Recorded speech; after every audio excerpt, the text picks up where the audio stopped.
All right, so in this lecture, we're going to be talking about capacitors. And the way I teach capacitors is I relate it to resistors because there's a lot that resistors and capacitors have in common.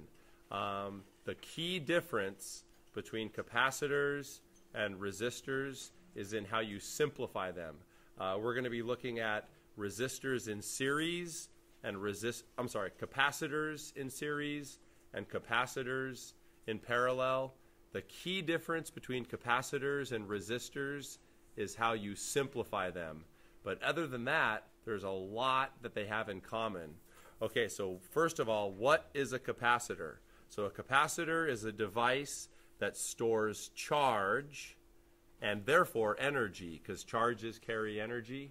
But we're mainly going to be focusing on how much charge a capacitor stores.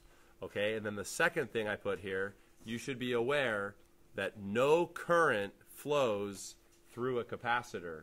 And the reason why is a capacitor is literally a break in the circuit. It's like two plates like this would be a capacitor.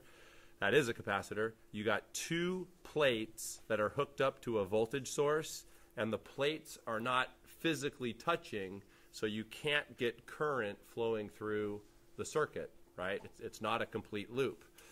Okay, so in a diagram, the way you diagram a capacitor is like this. Two equal length lines represents capacitor, as opposed to long line, short line, which is a battery. Long line, short line is a battery, where the long line is the positive and the short line is the negative. Now, how do capacitors charge up? It's real simple.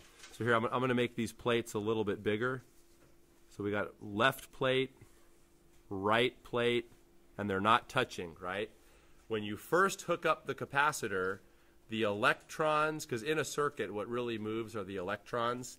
The electrons on this left plate are going to be attracted to the positive terminal of the battery, right?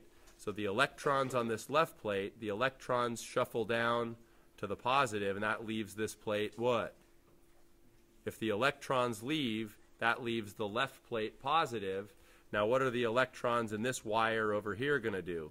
The electrons over here are going to be repelled by this negative plate, by the negative terminal of the battery, and also attracted to the positive plate on the left there. So that's going to make this left plate negative. So when you hook up a capacitor to a voltage source, the electrons move, which actually means there is current for a brief moment, like for a very, very short period of time, like less than a second. You do have current moving through these wires as the capacitor charges. But in this class, we're always going to be looking at capacitors after they're fully charged, which means that this statement will be true. No current flows through a branch that has a capacitor in it, because it represents a break in the circuit. Okay? So capacitors store charge, no current through them. All right, so this equation here, this equation is the basic definition of what we call capacitance. So this capital C here is called capacitance. Capacitance. And what capacitance is it's the strength of the capacitor. The bigger the capacitance, the more charge the capacitor can store. So our definition is this. It's charge per volt, where that's delta V, right? When you talk about volts, it's the change that matters. Now, what do we measure charge in? Charge is measured in coulombs. Now, don't confuse these C's. This C is capacitance. That C is coulomb, okay? So it's coulomb per, now what do we measure voltage in? Volts, okay? Now, a coulomb per volt has a name. That's called a farad, okay? Coulomb per volt is a farad. Now let's do an example here. Let's say that this capacitor is 3 farad, and then let's say that this battery is 12 volt, just to make this up, just to make up numbers. If we had a 3 farad capacitor hooked up to a 12 volt battery, what would be the charge stored on that capacitor? Well, what does 3 farad mean? 3 farad means 3 coulombs per volt. Well, how many volts are across that capacitor? Oops, don't tell me yet. Don't tell me. Well, this is a 12-volt battery. Here's how you do volts. 12-volt battery, remember that's delta V, right? That's the delta V. So that means 12 volt there, 0 volt there. The negative plate is always lower volts than the higher plate. So how many volts do we got right there? 12. How many volts do we got right there? 12. How many volts on this side? 0. How many volts on this side? 0. Aha!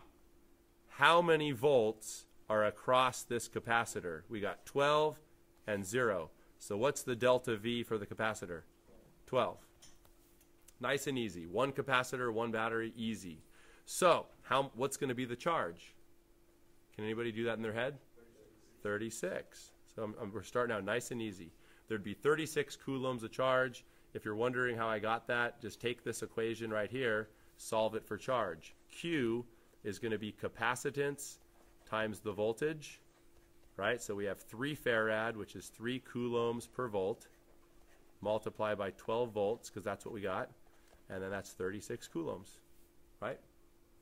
Now, this second equation, this equation is used for finding the what is the capacitance? Now, here's what the equation is. You got this constant here. Oh, dude, I forgot to... Hey, I'm going to be straight up honest with you. I use this constant once a year when we do capacitors. So I haven't used it since last year. I forgot what this... I told last period I was going to look it up. I forget what it is. It's called the permittivity of free space. It's a constant. I'll give it to you. So I'm just going to put constant.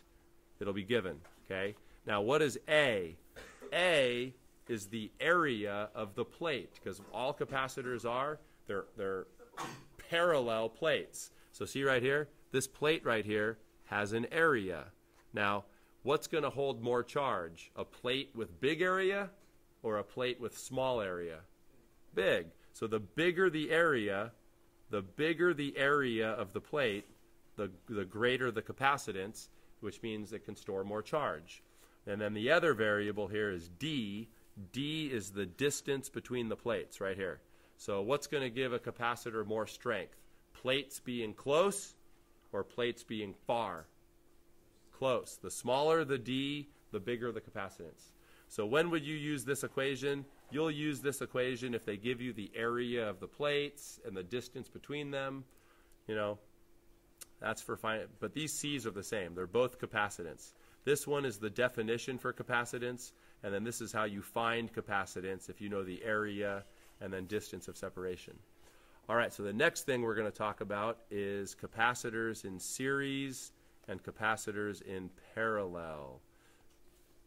Now, capacitors in series. So I want to take a brief moment and just review what we know about resistors in series, because resistors and capacitors have a lot in common. Okay, so let's take a look at resistors in series. So here we have, let's say, 6 ohm and 3 ohm, and then this will be hooked up to, let's say it's be 9, hook this up to 18 volts. Okay, so a nice, easy situation. What do we know about resistors in series? Well, look, the current comes out of the battery, right? Goes like this, goes through that guy, through that guy. What do we know about the current through resistors in series? Same or different? This current and that current. Same. It's just like water through a pipe. Even though the resistances are different, the current is the same as it would be if you had water through a pipe with 2 different resistances. The current's got to be the same. Now, in a very similar way, if you have 2 capacitors in series, the charge will be the same. Now, what's the reason for that? Well, think about, again, how do capacitors charge up? So here we have the positive terminal of the battery, negative terminal. So when you first hook this up, so what's going to happen to the electrons on this right plate here?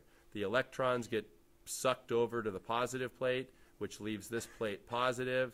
Okay, now what's going to happen to the electrons on this right plate over here? The electrons are going to get pulled over here, making this negative, okay, leaving this positive. there's basically a shuffling of electrons. You know, the electrons just kind of shuffle from plate to plate. The end result is that the capacitors end up with equal charge, even if the capacitors are different. So let's say that this is 6 farad and 3 farad. Even if the capacitors are different, you're going to end up with the same charge on each one. That make sense? So what I'm saying here, I'm trying to make this easy to remember. What's true for resistors is true for capacitors. All you got to do is change the word current to charge, because current doesn't flow through a capacitor. Okay? Now, voltage. Voltage for resistors. So these two resistors right here, are they going to have the same voltage or different? Different. In fact, so this is 2 amps. If you do the math here, you'll figure out this must be 2 amps. I'm not going to explain why for sake of time. 2 amps. So what must be the voltage across this resistor? So we're using Ohm's law here. Delta V equals IR. What is the voltage across this guy? 12. What's the voltage across this guy? 6. So notice the voltage is different. The same thing is going to be true for capacitors. These two capacitors are going to have the same charge but different voltages, which we'll calculate in a minute. And I have this written up here. So what is the key difference between resistors and capacitors? There's a key difference. How you simplify. And I think next week we'll talk about why that is. But for today, we'll just say that's what it is. Okay, so here's how you simplify capacitors. So we're going to draw a simplified picture here. We're going to take those two capacitors and we're going to simplify it down. So let's say that this is a, 8-volt battery. So we got an 8-volt battery. Now, a 6 farad and a 3 farad, when you plug into this equation, it's going to simplify to a 2 farad. I'll show you how I got that. So 1 over the equivalent is 1 over 6 plus 1 over 3, which is equal to 3 over 6. And then flip that, and you get 6 over 3. Okay? So a 6 and a 3 is going to simplify to a 2. Now, let's find the charge on this simplified capacitor. Well, it's real easy because, look, we got 8 volts here. We got 0 volts there, right? This is positive, negative. So the positive plate is 8. Negative plate is 0. So how many volts are across that capacitor? 8. So what must be the charge? 16, right? So capacitance is charge over voltage. So the charge equals capacitance times voltage. So the capacitance is 2. The voltage is 8, right? So then that gives us 16. Now, as with resistors, if you find the charge on this simplified capacitor, then you found the charge on these guys. If that's 16, then these guys are 16. It's the same as if you were dealing with resistors. If you find the current in the simplified resistance, then you found the current in the resistors that are in series, right? Now, how do we find delta V? Let's find the voltage across these guys. Well, how do we find the delta V? We make some room here. We're going to use the definition for capacitance. So take this definition for capacitance, solve it for delta V. Delta V is going to be Q over C. So let's find the voltage across the 6. So how much charge is on that 6 farad? 16. And then what's the capacitance? 6 farad, which is coulomb per volt. Okay, so that's going to be 16 over 6. I should have made these numbers nicer, but whatever. Okay, so this comes out as about 2.7 volts. All right, so this is 2.7 volts. So then to find the voltage across the 3, just change the 6 to a 3. So now that's 16 over 3, which is 5.3. So the 2.7 becomes 5.3. Now, check it out. Everything works. Start at the battery. 8 volts and 0 volts. So how many volts right there? 8. How many volts over here? 0. So look, 8 volts. We cross the 3. What happens when we cross the 3?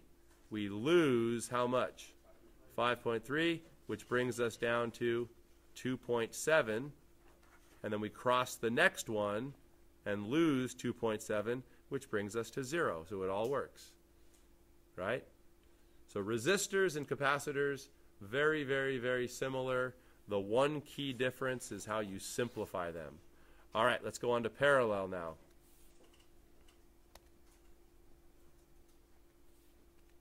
Okay, capacitors in parallel. Oh, wait a minute. Okay, hold on. Scratch this. Darn it.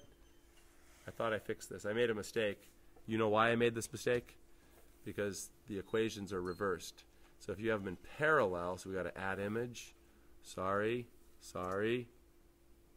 Nope. Yes. There's the equation. So how do you simplify capacitors in parallel? You add them, and notice that that's reversed. It's the opposite of resistors. There we go. Let me save this. Okay. All right, so capacitors in parallel. For a moment, let's just review what we know about resistors, because resistors and capacitors are remarkably similar with one key difference, and the key difference is how you simplify. So if we had two resistors in parallel, like this, so let's just give these numbers. Let's say 6 and 3, right? So the current comes out of the battery. So let's just say this is 8-volt battery. If that's 8-volt battery, then this would be 4 amps. You could figure that out if you want, right? Because the 6 and the 3 simplify to 2 for a resistor. We got 4 amps. Now look, when this current hits this point right here, does the current split equally? Well, the phrase to remember is current follows the path of least resistance. So these currents here are going to be different. In a very similar way, if you have two capacitors in parallel, the charge on each of them will be different. So the charge on this guy and the charge on this guy, same charge or different charge? Different, just like resistors have different current. Now, voltage. If this is an 8-volt battery, that means 8 volts, 0 volts. So how many volts do we got right there? 0. How about there? 0. How about there? 0. Okay, how about this side? 8 volts. 8 volts. How about right there? 8 volts. So how many volts are going to be across this top resistor? 8. How many volts across the bottom resistor? 8, because you're going from 8 to 0 either way, right? In a very similar way, the same thing's true for capacitors. So let's give these guys numbers. Let's say that this capacitor here is 3 farad, and we'll say that this guy is 6 farad, okay? And then we'll make this an 18-volt battery. Okay, so look, if that's an 18-volt battery, 18 volts, 0 volts. So this point right here is going to be 0. This point right here is going to be 18. So what's going to be our delta V across the top capacitor? 18. What's our delta V across the bottom capacitor?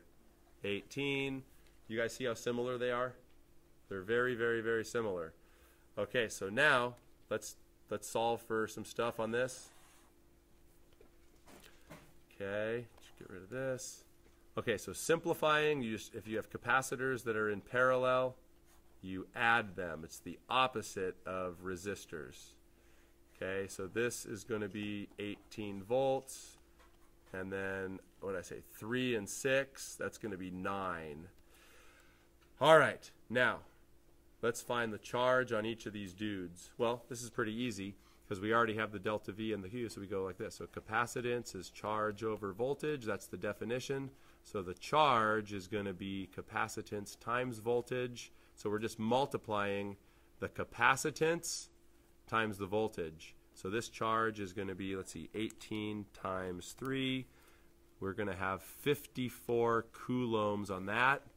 And then down here, it's going to be 6 times 18. So we're going to have 108 coulombs on this guy. All right? You guys got this? Now, to end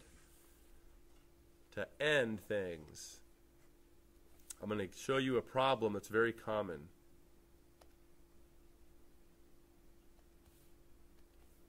Okay, so this is our last thing for this lecture. So, this introduces a switch. A switch is real easy. See right here? That's a switch. We're going to be talking about that next week. A switch is an easy way to turn on and off a circuit. So it says when the switch closes, so we're just going to basically say when the switch closes, it's almost like the switch is not even there. When the switch closes, that's going to be like this. Okay, switch is closed, everything turns on, right? So it's like that. So when the switch closes, find the charge that will be stored on the 6 farad capacitor.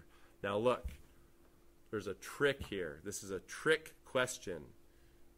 In fact, you know what? I'm going to pause this recording, and I want you guys to ponder this. I want to see if you can find the trick, and I'll tell you what it is. So you're looking for the charge on this capacitor right here. So charge is going to be capacitance times voltage, right? That comes from the definition of capacitance. Charge over voltage, like that. We have the capacitance. It's 6. What's your challenge going to be? To find the voltage across the capacitor. You got to figure out how many volts. Is this voltage here going to be 9? No.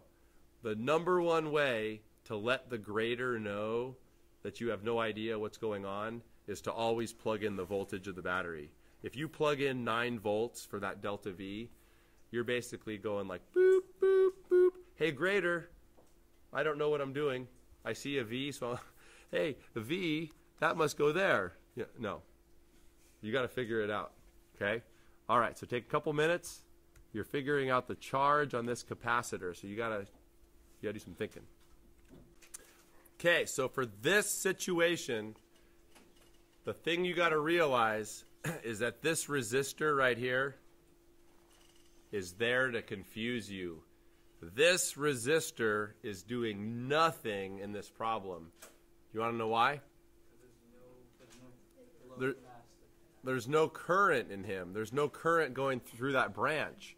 And the reason there's no current in the branch is because you got this capacitor here. So look, the current comes out of the battery. Current goes like this, out of the positive terminal of the battery, goes through like this, right? Cruises around. Now at this point right there, how much current goes this way? None. Because there's a break in the circuit. I mean, these wires are literally not touching. A capacitor, think about it like 2 plates connected to the circuit but not touching. So if there's a gap there, the current can't get through. So there's no current that goes that way. All the current goes this way, right? Which means, what does that tell us about the 2 and the 1? Series or parallel? They're in series. They're in series because there's no branching. I mean, it looks like there's branching. It looks like there's branching, but does the current actually branch? It's almost like, dude, imagine like this is a road and you have a police officer standing right there, not letting anybody through, right? Then there's no branch in the road, you know? So we basically have 3 ohms across 9 volts. So you do Ohm's law. Delta V equals IR. So the current, you go delta V over R. We have 9 volts, right? Like this point right here is 9. Over here is 0. How much resistance is across that 9 volts? 3, right? Because you add the resistors. So this gives 3 amps. So we figured out the current is 3 amps, right? Everywhere, except for the far right. Right? There's 3 amps of current. Over here, there's no current. I equals 0 over here, no current. So therefore, that's why this guy does nothing, right? Because look, delta V equals IR. What's the current through that 4 ohm guy? 0, which means there's no voltage or nothing. There's nothing there. Okay? So, the question is, how much charge is on that 6 farad capacitor? So here's the definition for capacitance. So charge will be capacitance times voltage. So charge, we got our capacitance at 6 coulombs per volt. That's what a farad is. Now, how many volts across the capacitor? Okay, 9 volts there, right? It's a 9-volt battery. 9 volt, 0 volts. We got 9 volts. How many volts right there? 9. Now, we cross this resistor. How many volts are we going to lose? What's the delta V across this resistor? 6, right? Ohm's law, delta V equals IR. 3 times 2 is 6, which means how many volts do we have right here? 9 here. We lose 6, which brings us down to what? 3. Okay, so how many volts do we have over here? 3, because nothing happened in between, right? So we got 3 volts there. Now, we cross this guy. And by the way, how many volts do we lose across this guy? 3 times 1. 3, which brings us down to 0. Okay, how many volts do we have here then? 0. How many volts would we have right there? 0. So look, how many volts are across that capacitor? 3 to 0 is 3. All right, the volts cancel, and we figured out there must be 18 coulombs on that capacitor.